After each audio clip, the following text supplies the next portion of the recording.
Supreme court में किसान आंदोलन को लेकर केंद्र सरकार को जमकर फटकार। कोर्ट से सरकार ने कहा आंदोलन में किसानों की जान जारी है, ऐसे में सरकार अभी इन कानूनों पर रोक लगाई है, फिर अदालत ही आदेश जारी करे। सुप्रीम कोर्ट ने किसान आंदोलन कमेटी के हाथ में सौंपने का फैसला लिया है। मंगलवार को कमेटी की रूपरेखा तय की जा सकती है। आंदोलन से जुड़ी याचिकाओं पर सुनवाई करते हुए सुप्रीम कोर्ट ने कहा पता नहीं सरकार कैसे मामले को डील कर रही है। सुप्रीम कोर्ट ने अटॉर्नी जनरल से पूछा किससे चर्चा की कानून बनाने से पहले। कई बार कह रहे हैं कि किसानों से बात हो रही है, पर क्या बात हो रही है?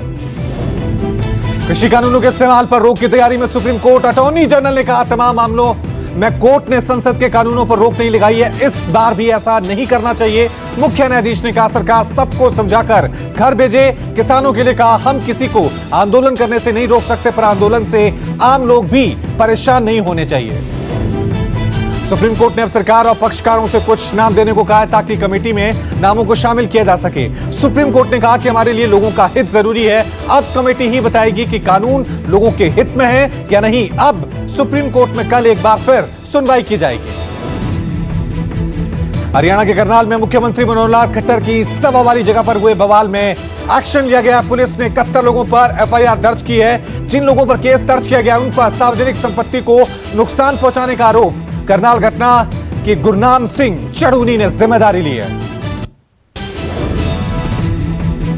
देश में बर्ड फ्लू का खतरा बढ़ा। दिल्ली में भी बर्ड फ्लू की पुष्टि हुई। मरे बतखों और कौओं में वायरस मिला। बर्ड फ्लू को देखते हुए संजय झील इलाके को अलर्ट जोन घोषित किया गया।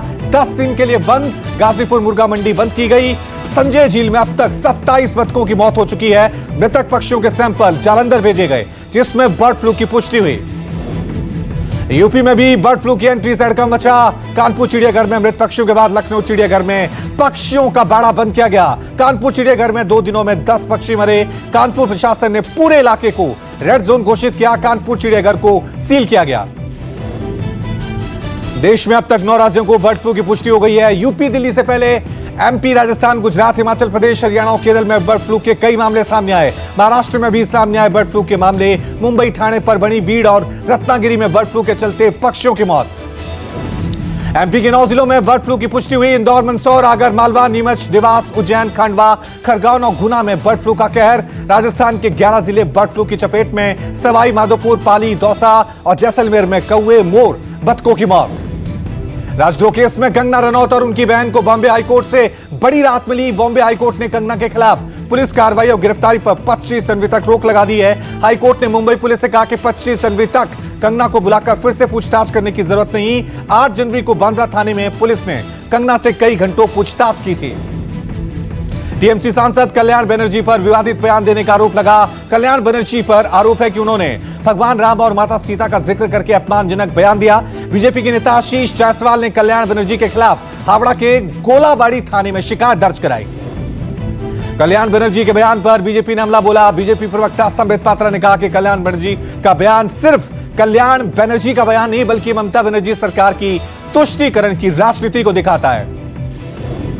से उन्होंने सीता मां के लिए अभद्र भाषा का प्रयोग किया है, ये बहुत निंदनीय है। ये एक बड़ा अपराध है। करोड़ों हिंदुओं के भावनाओं को ठेस पहुंची है इस प्रकार से सीता मां को जो गाली दी है कल्याण बनर्जी ने। आप देखिए ममता बनर्जी के वो राइट हैंड, ये अपीजमेंट की पॉलिटिक्स, ये तुष्टीकरण की पॉलिटिक्स बंगाल में कब से देख। यूपी के रायबरेली में आम आदमी पार्टी के विधायक और दिल्ली के पूर्व मंत्री सोमनाथ भारती पर स्याही फेंकी गई है। सोमनाथ भारती इन दिनों उत्तर प्रदेश के दौरे पर हैं। रायबरेली में आज सोमनाथ भारती यूपी पुलिस के साथ कासूनी में उलझे थे, तभी उन पर किसी ने स्याही फेंकी। इस घटना के बाद सोमनाथ भारती को सिंचाई विभाग के गेस्ट हाउस में रोक लिया गया है। इस घटना पर दिल्ली के सीएम अरविंद केजरीवाल ने यूपी के सीएम पर हमला किया। केजरीवाल ने ट्वीट कर कहा, योगी जी हमारे एमएलए सोमनाथ भारती जी आपका सरकारी स्कूल देखने जा रहे थे, उन पर स्याही फेंकवा दी और फिर उन्हें गिरफ्तार कर लिया। आपके स्कूल इतने ज्यादा खराब हैं क्या? कोई आपका स्कूल देखने जाए तो आप इतना डर क्यों जाते हैं? देश में अंतिम दौर में कोरोना वैक्सीनेशन की तैयारी। अब से थोड़ी देर में मुख्यमंत्रियों के साथ पीएम मोदी मीटिंग करने वाले हैं। आज पुलिस सिक्योरिटी में देश के अलग अलग हिस्सों में भेजी जाएगी वैक्सीन। 16 जनवरी से शुरू होगा वैक्सीनेशन को लेकर राज्यों की तैयारियों को लेकर पीएम राज्यों के साथ बैठक कर रहे हैं। वैक्सीनेशन से पहले यूपी में कोरोना वैक्सीन का आखिरी ड्राई रन किया जा रहा है। सीएम योगी अस्पतालों में पहुंचकर ड्राई रन का जायजा ले रहे हैं। यूपी के सभी जिलों में 1500 टीकाकरण केंद्र और 3000 बूथ बनाए गए हैं। तीसरे और अंतिम मॉक ड्रिल में करीब 20,000 स्वास्थ्य कर्मियों की ड्यूटी लगाई गई है। दिल्ली में 13 जनवरी तक कोरोना की वैक्सीन पहुंच जाएगी। 89 केंद्रों पर वैक्सीनेशन होगा। 40 सरकारी अस्पताल और 49 प्राइवेट अस्पताल में वैक्सीन लगाई जाएगी। दिल्ली में 2,25,000 हेल्थ वर्कर्स को कोरोना वैक्सीन लगेगी। Made in India corona vaccine की डिमांड बढ़ी। 9 देशों ने भारत से मांगी मदद। ब्राजील, मोरक्को, सऊदी अरब, म्यांमार, बांग्लादेश, दक्षिण अफ्रीका ने वैक्सीन मांगी। खबरों के मुताबिक नेपाल ने भारत से 12 मिलियन कोरोना वैक्सीन के डोज की मांग की है। भूटान ने सीरम में बनाई जा रही वैक्सीन की 1 मिलियन डोज की डिमांड की है। गुजरात और उड़ीसा में आज से खुले स्कूल। सैनिटाइजेशन और छात्रों का तापमान लेने के बाद ही एंट्री मिली। गुजरात में अभी 10वीं और 12वीं की क्लास ही खोली गई है। आज से राज्य के सभी बोर्ड, सरकारी और माध्यमिक स्कूल खोले गए हैं। उड़ीसा में स्कूल, कॉलेज में कोरोना गाइडलाइन का सख्त पालन किया जा रहा है। गुजरात में स्कूल खोलने को लेकर विवाद शुरू हो गया है। विपक्ष ने सरकार पर निशाना साधा, कहा बच्चों के स्वास्थ्य से बड़ा खिलवाड़ कर रही है गुजरात सरकार। कांग्रेस ने आरोप लगाते हुए कहा कि टीकाकरण तक सरकार क्यों नहीं रुक सकती। गुजरात सरकार बस सब कुछ ठीक होने का दिखावा कर रही है। देश में पिछले 24 घंटे में 16,311 नए मामले सामने आए। अब तक 1,51,000 की मौत। स्वास्थ्य मंत्रालय के आंकड़ों के मुताबिक देश में पिछले दिन 19,299 मरीज ठीक हुए हैं। अब तक देश में 1,92,000 से ज्यादा लोग ठीक हुए हैं। देश में अब तक कोरोना के 1,66,60,000 से ज्यादा मरीज सामने आ चुके हैं, जिनमें से आपको बता दें कि 1,51,000 से ज्यादा मौतें हुई हैं। देश में रिकवरी दर 96% ज्यादा है, जबकि मृत्यु दर 1.45% है। अब देश में 2,22,000 लोगों का इलाज चल रहा है। दिल्ली में संक्रमण दर सबसे कम स्तर पर पहुंची। 24 घंटे में 399 नए केस, 12 लोगों की मौत। दिल्ली में कोरोना का रिकवरी रेट 97% से ज्यादा, यह अब तक की सबसे बड़ी रिकवरी दर। जम्मू कश्मीर में भारी बर्फबारी के चलते जनजीवन पूरी तरह से अस्त व्यस्त। इस बार की बर्फबारी अपने साथ आपदा लेकर आई है, जिसे देखते हुए राज्य सरकार ने इस बार की बर्फबारी को प्राकृतिक आपदा घोषित कर दिया। लगातार हो रही बर्फबारी ने आम जनजीवन मुश्किल में डाला है। बर्फबारी के चलते यहां हर ओर बर्फ की चादर नजर आ रही है। सर्दी का सितम ऐसा है कि सड़क, घर और पहाड़ सब जम गए हैं। जम्मू में भारी बर्फबारी और शीतलहर के चलते ठंड का भीषण कहर देखने को मिला है। बर्फबारी की वजह से ठिठुरन इतनी ज्यादा थी कि लोगों को कामकाज के लिए घरों से बाहर निकलने में दिक्कतें झेलनी पड़ी। लोगों ने जगह जगह अलाव जलाकर ठंड से बचाव किया। ठंड का कहर इतना ज्यादा था कि लोगों ने घरों में दुबक कर समय गुजारा।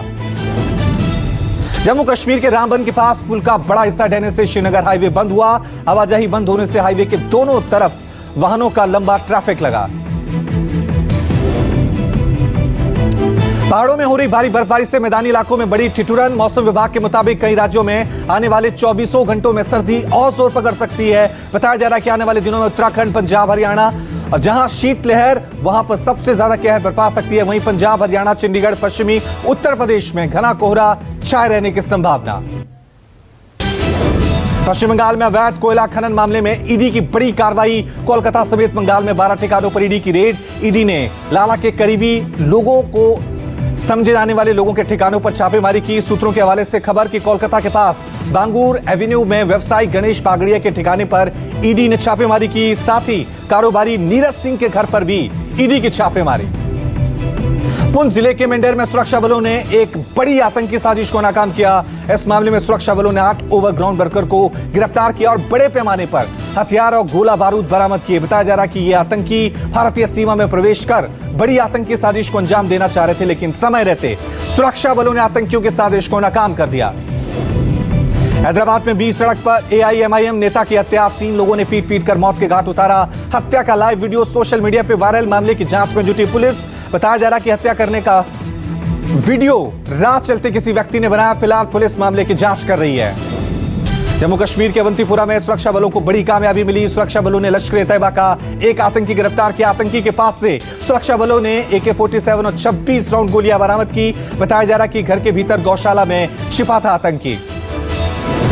यूपी के मेरठ में धड़ल्ले से अवैध दवाइयों की बिक्री जारी। प्रतिबंध दवा खरीदते एक शख्स का वीडियो वायरल होने के बाद पुलिस महकमे में हड़कंप। पुलिस अवैध दवा खरीदने वालों की तलाश में जुटी। विशाखापट्टनम में पुलिस ने 2 लोगों को गिरफ्तार किया है। पकड़े गए लोगों के पास से हवाला के 70 लाख कैश की बरामदगी की गई है। सूचना मिलते ही पुलिस ने छापेमारी की। छापेमारी के दौरान भारी मात्रा में कैश बरामद किया गया। पुलिस ने आरोपियों को गिरफ्तार कर पूछताछ शुरू की। यूपी के ग्रेटर नोएडा में अवैध शराब की फैक्ट्री से 2 शव मिलने से हड़कंप मचा। पुलिस ने छापेमारी के दौरान 36 पेटी शराब बरामद की। पता जा रहा है कि मरने वालों में एक बुलंदशहर जहरीली शराब कांड का आरोपी था, वहीं दूसरा शख्स मरने वाले का सहयोगी बताया जा रहा है। समुद्र में एक चलती जहाज में भयानक आग लगी। कच्छ मांडवी का यह जहाज दुबई से सूडान जा रहा था। रास्ते में ओमान के पास यह भीषण आग लगी। जिस वक्त यह हादसा हुआ उस वक्त महज 8 क्रू मेंबर सवार थे, जिन्होंने किसी तरह समंदर में कूदकर अपनी जान बचाई। बाद में सभी को मछुआरों ने रेस्क्यू कर लिया।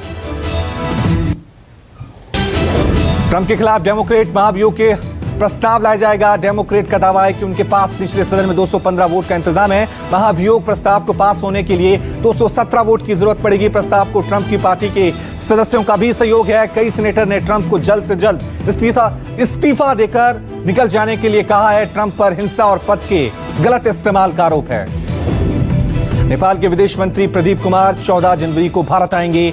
नए मानचित्र सहित कई मुद्दों पर बातचीत होगी। नेपाल पीएम ओली ने कहा, काला पानी, लिम्पियाधुरा और लिपू लेक भारत से वापस लेकर रहेंगे। पीएम ओली ने कहा कि हमने अंतर्राष्ट्रीय संबंधों के क्षेत्र में काफी प्रगति की है। मैं भारत का सच्चा दोस्त बनना चाहता हूं।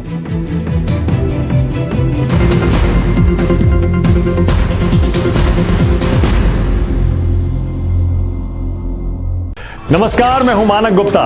अगर आपको हमारा ये वीडियो पसंद आया हो तो इसे लाइक और शेयर जरूर करें, और हां, हमें सब्सक्राइब और फॉलो करना ना भूलें ताकि आप देश और दुनिया की कोई खबर मिस ना करें। तो जुड़े रहिए हमारे साथ और देखते रहिए न्यूज़ 24।